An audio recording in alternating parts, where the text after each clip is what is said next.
Good morning dear students. मैं धर्म सिंह मीणा आपका अपने यूट्यूब चैनल पर स्वागत करता हूं आप लोगों का। और आई होप आपने पिछले वीडियो जो है अच्छे से देख लिए होंगे। पिछले लेक्चर में अपन ने डिस्कस किया था कि कोवेलेंट बॉन्ड जो होता है वो क्या होता है, यानी सहसंयोजक बंध जो होता है वो क्या होता है, और सहसंयोजक बंध जो है वो कितने प्रकार का होता है, कोवेलेंट बॉन्ड के टाइप्स क्या क्या होते हैं। तो आपने देखा था पोलर और नॉन पोलर, दो तरह के अपने कोवेलेंट बॉन्ड देखे थे। एक जो था वो ध्रुवीय था और एक जो था वह अध्रुवीय था। चलो अब अपन इस सीरीज को आगे बढ़ाते हैं और आज जो अपन बात करेंगे वो लेविस डॉट स्ट्रक्चर्स की बात करेंगे।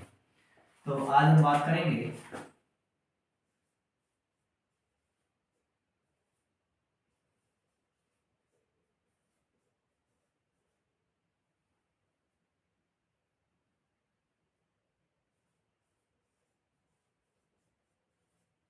लेविस डॉट स्ट्रक्चर्स, यानी कि लोइस बिंदु संरचनाएं।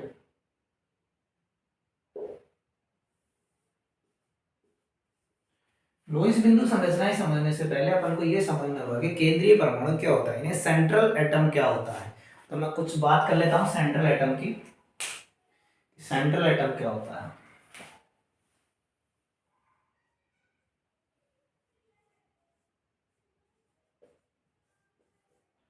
केंद्रीय परमाणु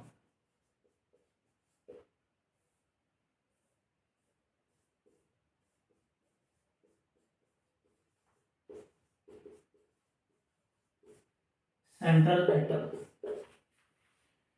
तो सेंट्रल एटम क्या होता है इसके बारे में अपन बात करेंगे कि सेंट्रल एटम के लिए क्या क्या कंडीशंस होनी चाहिए। सबसे पहली कंडीशन है सेंट्रल एटम की कि उसकी इलेक्ट्रॉन नेगेटिविटी कम होनी चाहिए, उसकी विद्युत ऋणात्मकता क्या होनी चाहिए, कम होनी चाहिए।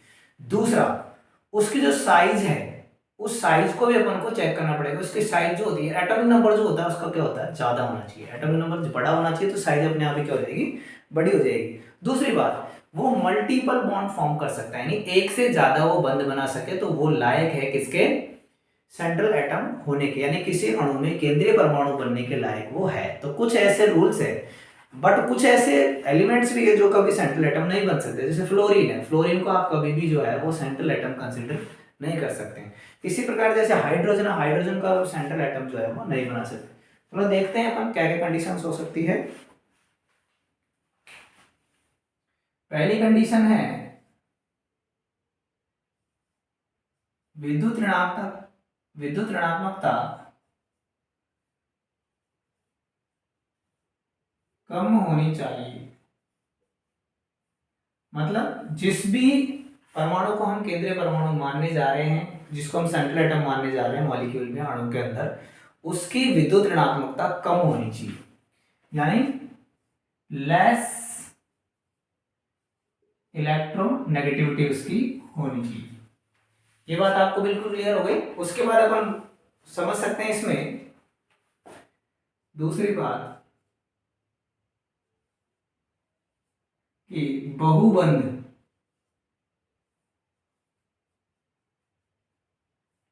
बनाने वाला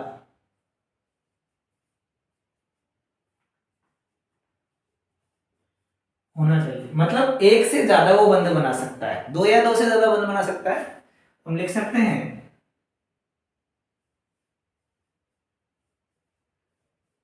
which can form multiple bonds। ये बात भी आपको ध्यान में रखनी है।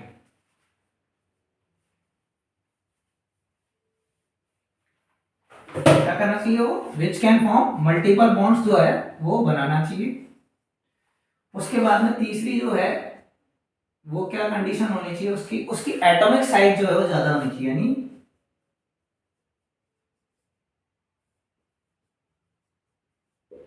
परमाणु क्रमांक अधिक या आकार बड़ा होना चाहिए। मतलब एटॉमिक साइज क्या होनी चाहिए, अधिक होनी चाहिए, और एटॉमिक नंबर भी क्या होना चाहिए, ज्यादा। देखो अब ये चीज ज्यादा होगी तो ये अपने आप ही हो जाएगी, किसी का एटॉमिक नंबर ज्यादा है इसका मतलब उसकी साइज जो है लगभग क्या रहेगी, ज्यादा रहेगी। उसके बाद चौथी जो कंडीशन है वो क्या है, सेंट्रल एटम होने के लिए हाइड्रोजन और फ्लोरीन कभी भी जो है वो केंद्रीय परमाणु नहीं हो सकते। Hydrogen and fluorine never be considered as central atom, यानी हाइड्रोजन व फ्लोरीन को केंद्रीय परमाणु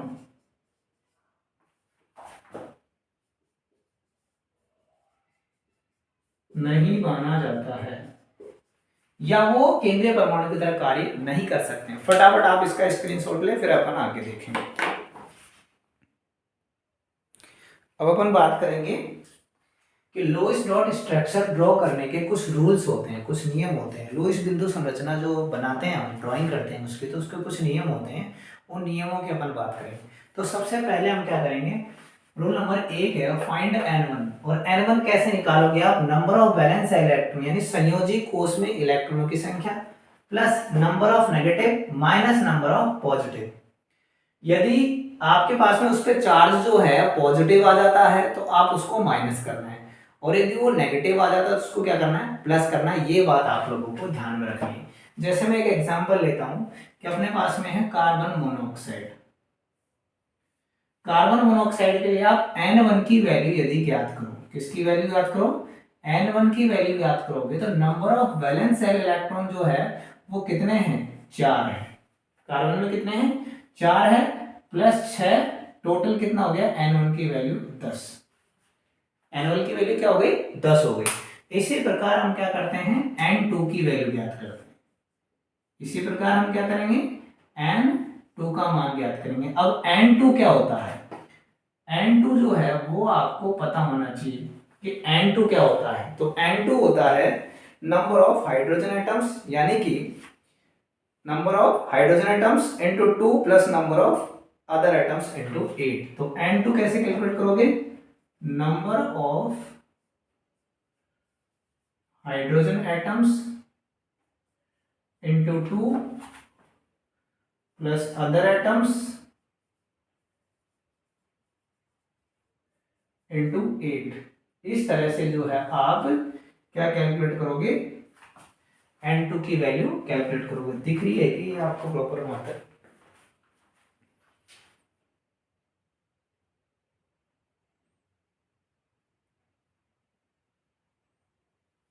नहीं दिख रही, इसको मैं इधर लिख देता हूँ, इसको थोड़ा मैं इधर लिख देता हूँ। N2 कैसे कैलकुलेट करोगे यार, ब्रैकेट में लिखता हूँ मैं, N equal to number of hydrogen atoms plus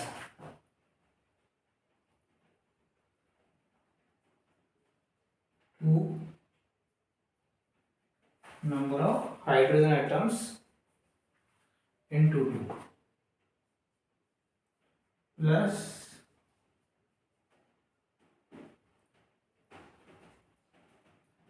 other atoms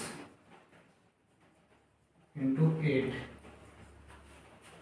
इसमें देखिए, इसमें चेक करो, नंबर ऑफ हाइड्रोजन एटम्स कितना है, 0 है,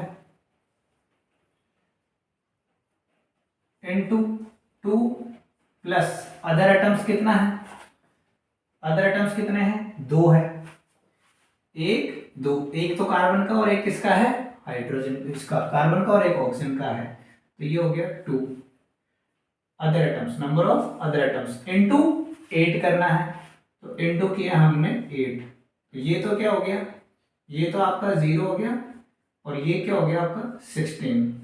तो N2 बराबर कितना आ गया, 16। ठीक है। अब हम कैलकुलेट करेंगे N3। अब हम कैलकुलेट करेंगे N3। N3 क्या होता है, नंबर ऑफ बॉन्डेड इलेक्ट्रॉन्स यानी बंधित इलेक्ट्रॉन की संख्या। N2 N3 कैसे निकालते हैं? N3 बराबर होता है N2 माइनस N1। तो मैं यहां पर N3 निकालू तो N3 बराबर N2 मेरा है 16, N1 आया था अपना 10, तो ये आ गया 6। तो N3 की वैल्यू क्या आ गई? 6। फटाफट इसका स्क्रीनशॉट लें।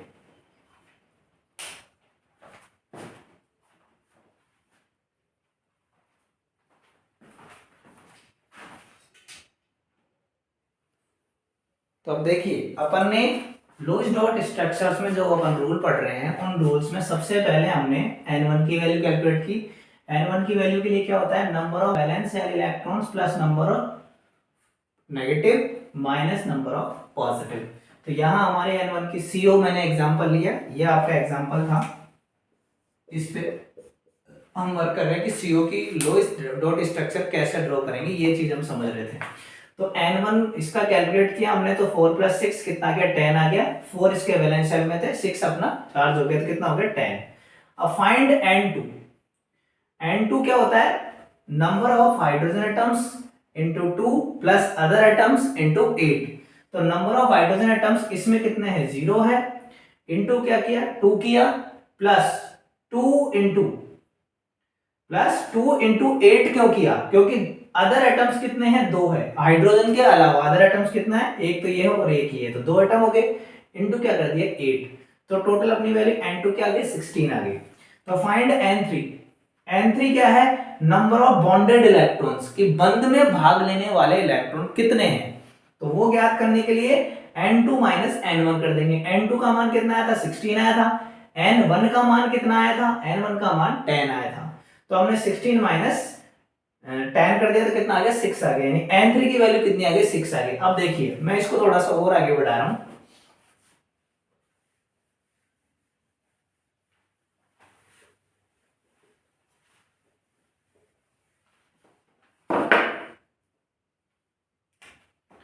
हमने N1 कैलकुलेट कर लिया। N1 आपका आया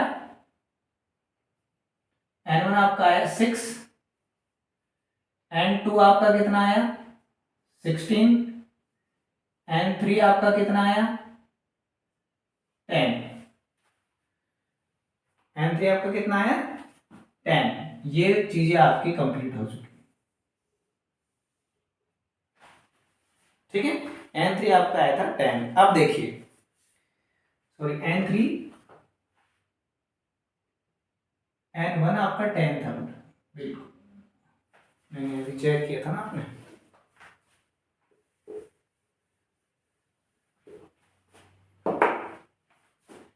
N1 आपका 10 था क्योंकि CO में 460 का 10 था। N2 इक्वल टू आया था आपका 16। N3 आपका आया था 6। ये थी वैल्यू। अब हम बात करते हैं फाइंड ए। अब ए क्या है? ए है नंबर ऑफ बॉन्ड्स, कि कितने बंध बने, ठीक है। तो ए की वैल्यू कैलकुलेट की जाती है N3/2 से। N3 की वैल्यू कितनी है? 6 है, बाई 2, तो कितना आ गया? 3। इसका मतलब ये हुआ कार्बन व ऑक्सीजन के बीच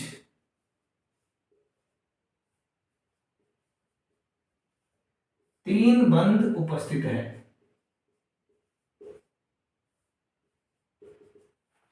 आगे क्या आपको बात समझ में? कार्बन व ऑक्सीजन के बीच क्या है? तीन बंध उपस्थित है। ये कहना है किसका? इस ए का, क्योंकि ए क्या बता रहा है? नंबर ऑफ बॉन्ड्स, बंधों की संख्या। अब हम बात करते हैं n इक्वल टू 4 की। n इक्वल टू 4 की फाइंड N4। N4 बताता है आपको number of unshared electrons, number of unshared electrons, और आप कह सकते हो क्या? लोन पेयर के बारे में भी ये बता देगा। लेकिन लोन पेयर तो जो अनशेयर्ड इलेक्ट्रॉन्स आएंगे उनका हाफ होंगे, तो अभी हम इसको यहां तक ही रहने देते हैं, है ना। तो नंबर ऑफ अनशेयर्ड इलेक्ट्रॉन्स कैसे निकालते हैं, N4 बराबर होगा आपका N1 माइनस N3। तो N1 आपका कितना है 10, N3 आपका कितना है 6, तो ये कितना आ गया 4। और फिर हमको लास्ट में फाइंड आउट करना है, फाइंड बी। बी क्या है, बी होता है number of lone pair, number of lone pair. तो यहां देखिए बी इक्वल टू होता है N4/2, तो N4 कितना है आपका 4, तो 4/2, तो कितना आ गया 2, यानी लॉन पेयर कितने आएंगे इसमें 2 आएंगे। अब देखो आपको क्या क्या चीज पता चल गई, एक तो ये बात पता चल गई, ये आपका क्या है बॉन्ड पेयर,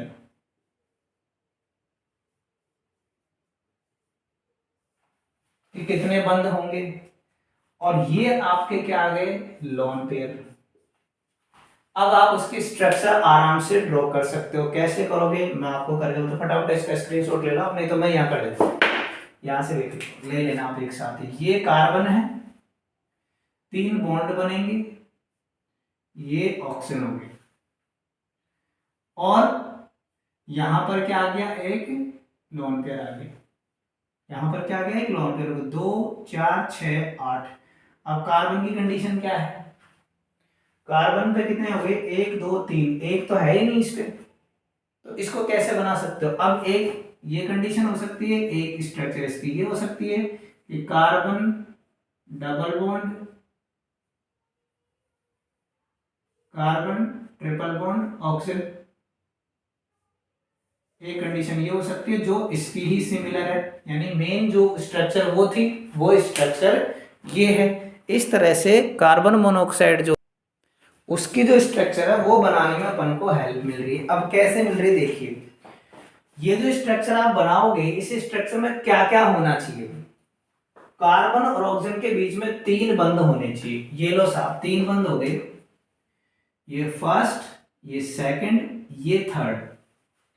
उसके बाद लोन पेयर कितने होने चाहिए, लोन पेयर होने चाहिए 2, तो एक लोन पेयर तो हमने इस पे लगा दिया, और एक लोन पेयर आप कहां लगा दोगे, यहां लगा दोगे।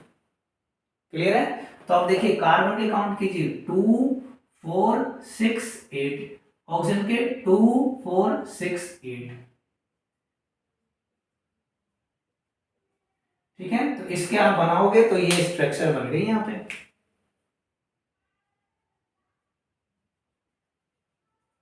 और इसके लिए हो गया।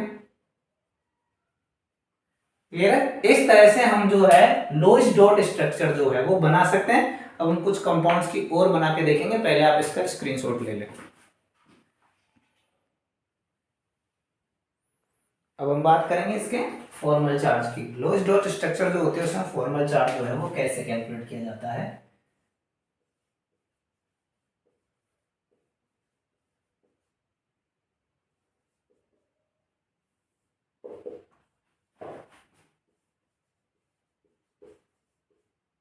Charge on an atom in Lewis dot structure. तो स्ट्रक्चर हमारे पास में है ये कार्बन मोनोऑक्साइड का, ये लोन पेयर हो गया।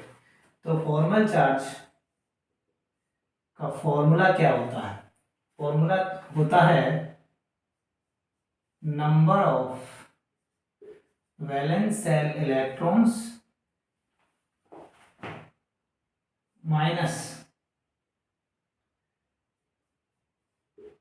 Number of lone pair electrons minus half of number of bond pair electrons. ये फॉर्मूला आपको ध्यान में रखना है। अब हम इसमें कैलकुलेट करके देखते हैं। सबसे पहले formal charge on carbon atom, carbon atom पर अपन फॉर्मल चार्ज कैलकुलेट करके देखते हैं। तो number of valence electron, carbon में कितने हैं 4 है, minus number of lone pair, lone pair इस पर कितने हैं 2 है, minus half of number of bond pairs, bond pair कितने हैं 2 4 6, तो ये हो गया 4 माइनस 2 माइनस हाफ ऑफ 6, तो ये कितना हो गया, ये हो गया 2 माइनस 3, तो ये माइनस का 1, ये क्या आ गया माइनस का 1, ध्यान रहेगा। अब देखिए, अब अपन इसी तरह किस पर कर सकते हैं, formal charge on oxygen atom, oxygen atom पे भी आप कैलकुलेट कर सकते हो। तो इसके लिए पहले number of valence shell electrons, oxygen में वैलेंस शेल में कितने इलेक्ट्रॉन्स हैं 6 है। उसके बाद में number of lone pair, lone pair कितने हैं ऑक्सीजन में 2 है, minus half of bond pair कितना है 6 है, तो ये हो गया 4 माइनस 3 यानी कि प्लस का 1। तो देखिए इसमें तो आ गया -1 का और इसमें क्या आ गया +1 का फॉर्मल चार्ज। फटाफट इसका स्क्रीनशॉट ले लें आप लोग।